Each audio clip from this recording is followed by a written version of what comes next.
ఇది మనం ఇది మనం చేసే పని. ఈ రెండు కలిస్తే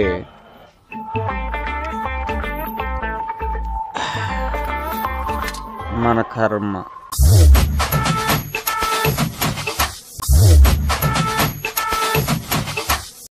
మామ, మనం పెగ్గేసాం, మనకేం కాలా, మరి వాడేంటి వాంతి చేసుకున్నాడు? అదే చెప్తున్నా మీకు ఎగ్జాంపుల్. చాలామంది జలస్ ఫీల్ అవుతూ ఉంటారు. ఇప్పుడు నేను బండి కొన్నా అనుకో, నెక్స్ట్ వీకల్లో వాడు బండి కొనాలని ట్రై చేస్తాడు. అప్పో సొప్పో చేసి నాకన్నా డాన్సర్ బండే కొంటాడు. అలా చేయడం తప్పేం కాదు, కానీ దాని ప్రభావం ఖచ్చితంగా ఎఫెక్ట్ అవుతుంది. అర్థం కాల.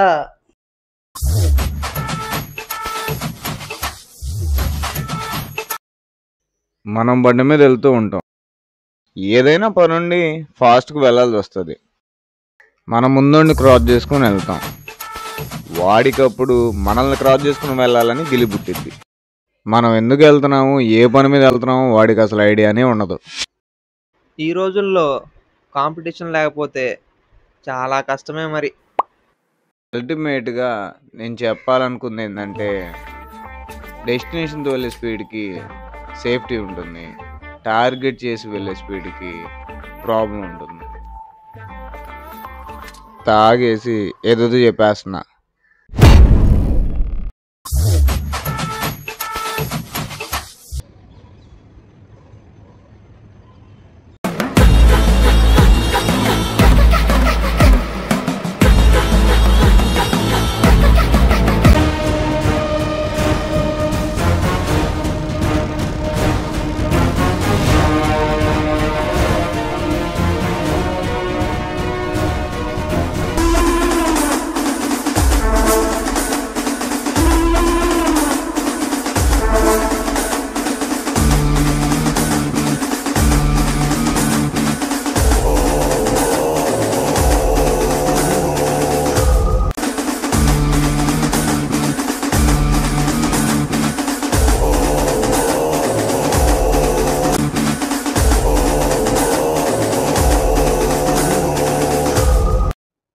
ఏరా, అప్పు తీసుకునేటప్పుడు ఉండే మర్యాద, వినయం, ఆతృత తిరిగిచ్చేటప్పుడు ఉన్నవేంట్రా?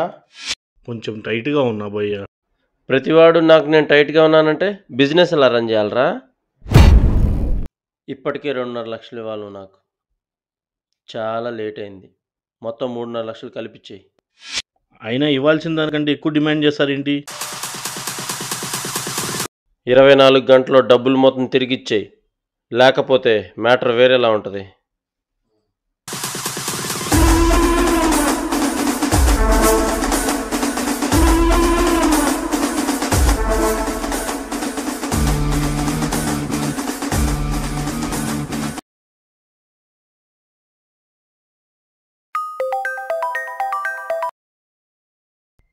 ఎలా ఉన్నారు?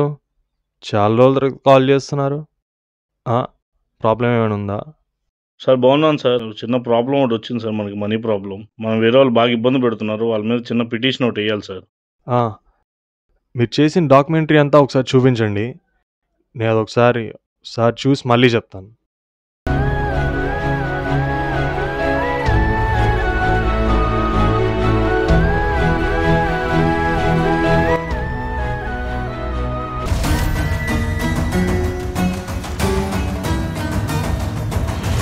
ఆ చోటు, ఏంటి సంగతి?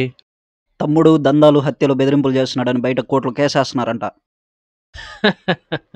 సిటీలో అంతమంది ఉండగా లేని ధైర్యం వాడికి ఎలా వచ్చింది? వాడు గట్టిగానే ప్రయత్నిస్తున్నాడన్న. తమ్ముడికి ఇలానే శిక్ష పడేలా చేస్తాడంట. మరి మీరేం పీగుతున్నారా?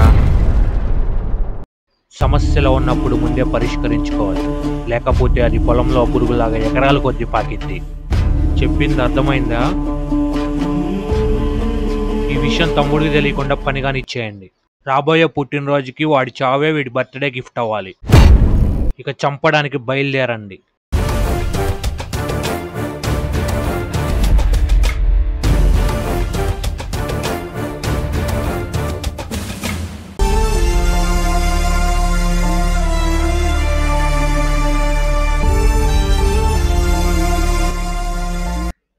ఏంటి మామ ఇక్కడ ఉన్నావు?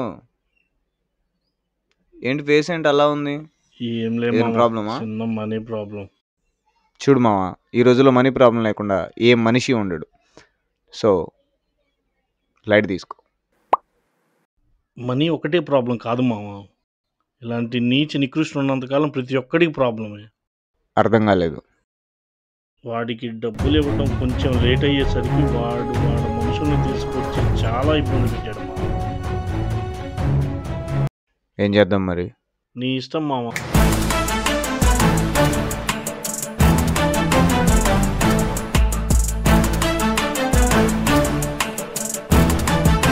సమస్య ఎప్పుడైనా రావచ్చు, దానికి మనం సిద్ధంగా ఉండాలి.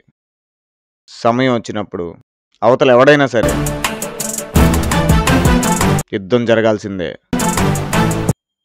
ఇలాంటి వాళ్ళకి ఎలా బుద్ధి చెప్పాలో నాకు బాగా తెలుసు.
నా పని నేను చేసుకుంటే మధ్యలో నీ గొడవ ఏంటి? నేను వెళ్తున్న దారి మధ్యలో ఎవడైనా గొయ్యి తీస్తే ఆ గోతిలోనే పాతేస్తా.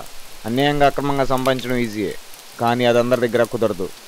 కొంతమంది ఉంటారు, వాళ్ళు నీకు సరైన గుణపాఠం నేర్పిస్తారు. అర్థమైందా?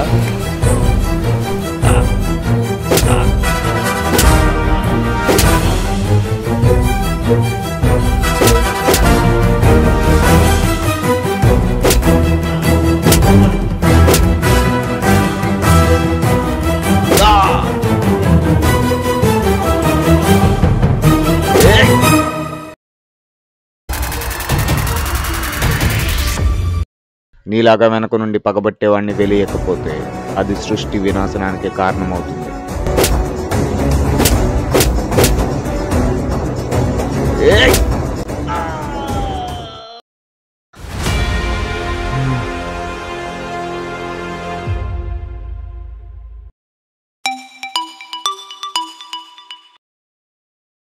హలో, నసక్కొండ పాయింట్కి రా.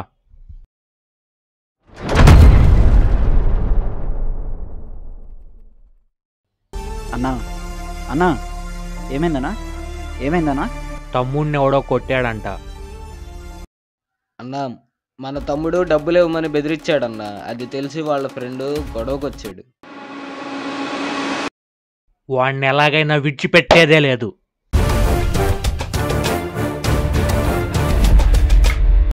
మనం కూడా కొన్నిసార్లు ఇలాంటి సందర్భాల్లో అవతలి వారి చేత ఫోర్స్కి లేదా ఇబ్బందికి గురవుతాం. ఇలాంటి ఆపదలో ఉన్న వారికి తోడుగా ఉండాలనేదే మా ఈ కథ యొక్క ప్రయత్నం. మామ, అదే అమౌంట్ సెట్ అయినాయి మామ.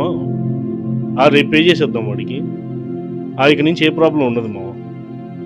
ఓకే మామ, థ్యాంక్ యూ.